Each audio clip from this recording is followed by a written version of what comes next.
وبركاته. ابتداء نبارك للعالم الإسلامي حلول عيد الفطر المبارك. نسأل الله تبارك وتعالى أن يعيده على العالم أجمع بالخير والبركات والرحمة والفضل والأرزاق ببركة الصلاة على محمد وآل محمد. اللهم صل على محمد وآل محمد وعجل فرجهم والعن عدوهم وانصر غيرهم مقتدى يا الله يا محمد يا علي يا مهدي انصرنا. ابتداء أيضا نقرأ سورة الفاتحة على أرواح شهداء الإسلام، لا سيما الشهيدين الصدرين والنجلين وشهداء الإصلاح، مع الصلاة على محمد وآل محمد. اللهم صل على محمد وآل محمد وعجل فرجهم والعن عدوهم وانصر غيرهم مقتدى يا الله يا محمد يا علي يا مهدي انصرنا. بسم الله الرحمن الرحيم. على الله رب العالمين، وصلى الله على خير خلقه محمد وآله أجمعين. بسم الله الرحمن الرحيم. اللهم لا أشكو إلى أحد سواك ولا أستعين بحاكم غيرك، حاشاك، فصل على محمد وآله وصل دعائي بالإجابة وقرن شكايتي بالتغيير.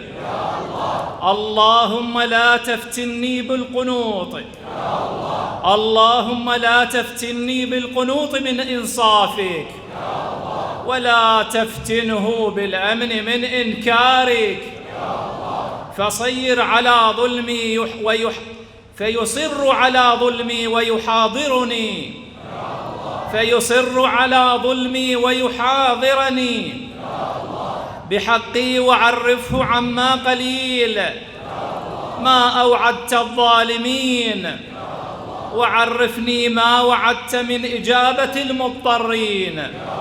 وصلى الله على خير خلقه محمد وآله الطاهرين.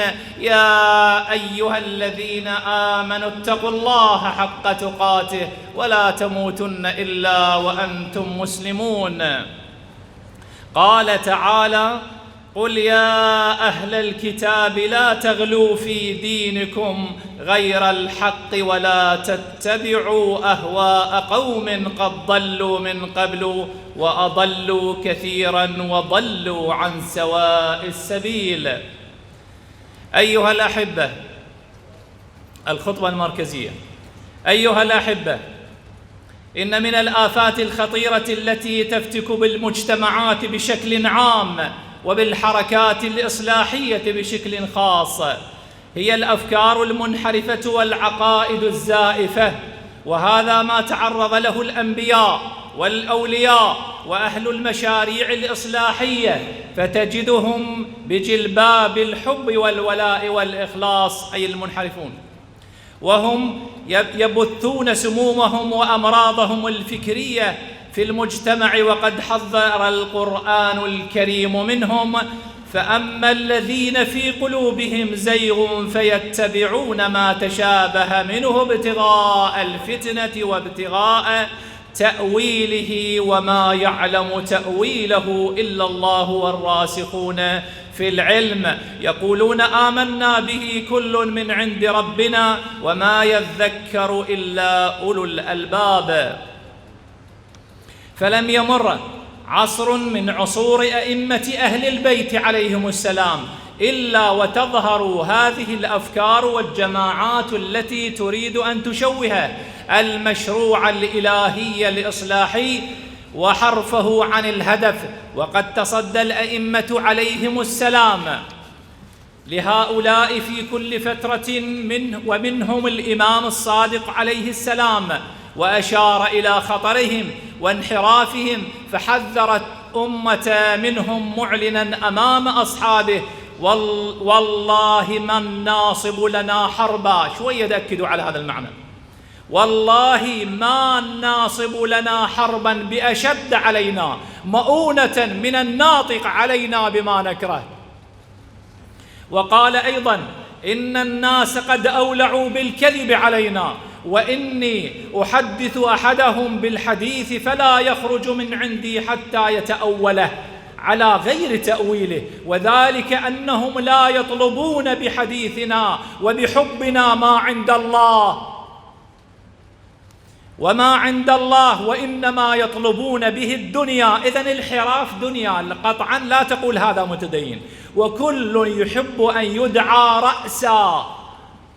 وعلى ذات المنهج الإلهي النبوي سار شهيدنا السيد الصدر قدس سره في مواجهة الأفكار المنحرفة والعقائد الفاسدة الضالة من أهل السلوك ولعنهم وإعلان البراءة منهم من على منبر الجمعة المبارك، حيث قال قدس سره: فأنا أخاطب المجتمع المؤمن ذوي العقول الصافية والنفوس البريئة. يعني هم خلاف هذا: أخاطب المجتمع المؤمن ذوي العقول الصافية والنفوس البريئة أن يقاطعوا هؤلاء ويتبرؤوا منهم ويبتعدوا عنهم بعد السليم من الأجراب. وما لم يتب هؤلاء ولن يفعلوا لأنهم غير مستحقين للتوبة. هذه تقتضي وقفة إن شاء الله في الخطبة الأخرى. وعلى ذات المنهج وقف سماحة القائد السيد مقتدى الصدر أعزه الله في مواجهة الباطل والاحتلال والفساد والتكفير والفرق الضالة المنحرفة ممن يعرفون بأصحاب القضية، لعنهم الله. فكانت بياناته وكلماته واضحة في طردهم ولعنهم والتبري منهم وإعلان أسمائهم وصفحاتهم بين الحين والآخر، محذرا منهم بكل الوسائل. فكما لم يكتف الإمام الصادق عليه السلام من إعلان البراءة منهم ولعنهم وبيان زيفهم، بل وجه الإمام عليه السلام أتباعه بعدة أمور، وكذلك عمل سماحته باتخاذ عدة إجراءات منها: أولا مقاطعتهم، فقد ورد عن الإمام الصادق عليه السلام: يا مفضل لا تقاعدوهم ولا تواكلوهم ولا تشاربوهم ولا تصافحوهم ولا توارثوهم. هاي خطرة. ولا توارثوهم يعني الرحم.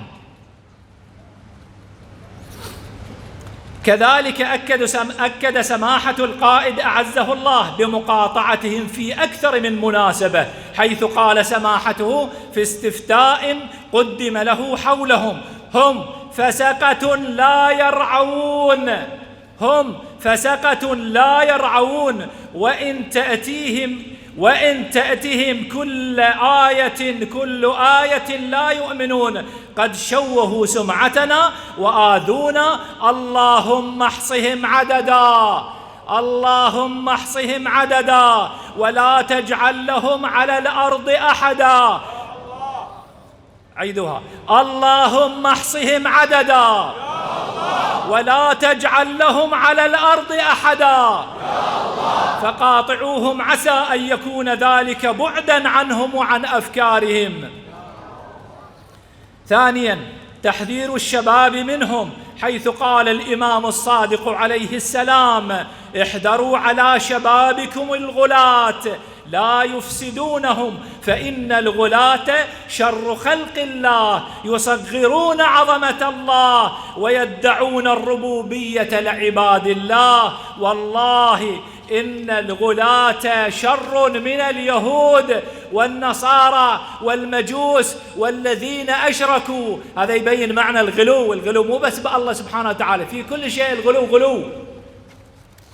وكذلك حذر سماحته منهم، فقال في جواب مجموعة من المؤمنين تقدمت بالسؤال عنهم: لا تسمعوا لهم، هذه الخطابات إلى كلام، لا تسمعوا لهم فإنهم شياطين الإنس يوحي بعضهم لبعض زخرف القول غرورا. ثالثا، مواجهتهم وتفنيد عقائدهم. يقول الإمام الصادق عليه السلام: لعن الله من قال فينا ما لا نقوله في أنفسنا، ولعن الله من أزالنا عن العبودية لله الذي خلقنا وإليه مآبنا ومعادنا وبيده نواصينا.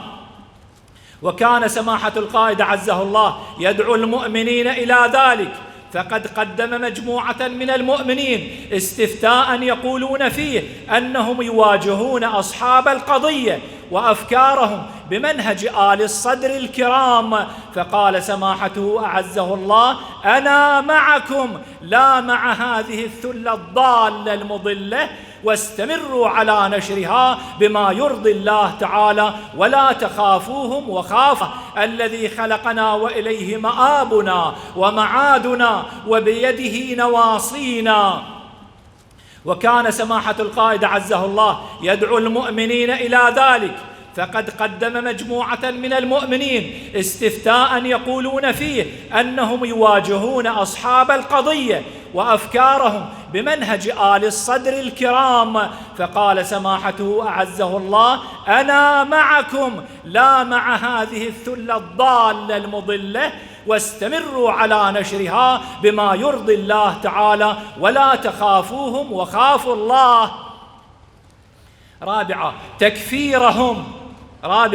تكفيرهم. لم يكتف الإمام الصادق عليه السلام بلعنهم ومواجهتهم، بل اعتبرهم أشر من اليهود والنصارى، فقد روي عنه عليه السلام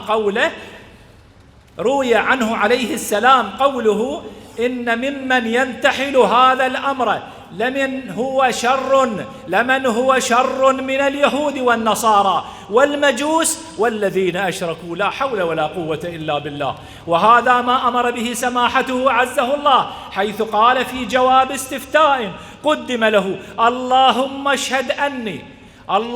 اشهد إني بريء منهم وكل من يحمل أفكارهم الشاذة والوقحة، بل هي أفكار هدامة، فأنا بريء من أصحاب القضية كما يسمونهم، بل هم أصحاب فكر ضال ومضل والعياذ بالله، ويجب مقاطعتهم فورا، وإذا لم يرعوا فإني سأعاقبهم عقابا شديدا، فهم يسيئون لنا آل الصدر، ومن تاب وأصلح فبابنا مفتوح دوما. إن مسؤوليتنا أيها الأحبة اليوم هي الحفاظ على المشروع الإلهي الذي خطه لنا شهيدنا الصدر قدس سره، والذي سار عليه سماحة القائد السيد مقتدى الصدر أعزه الله، من خلال مقاطعة هؤلاء وتفنيد أفكارهم وكشف زيفهم وفضحهم. فلا تأخذكم في الله لومة فيهم،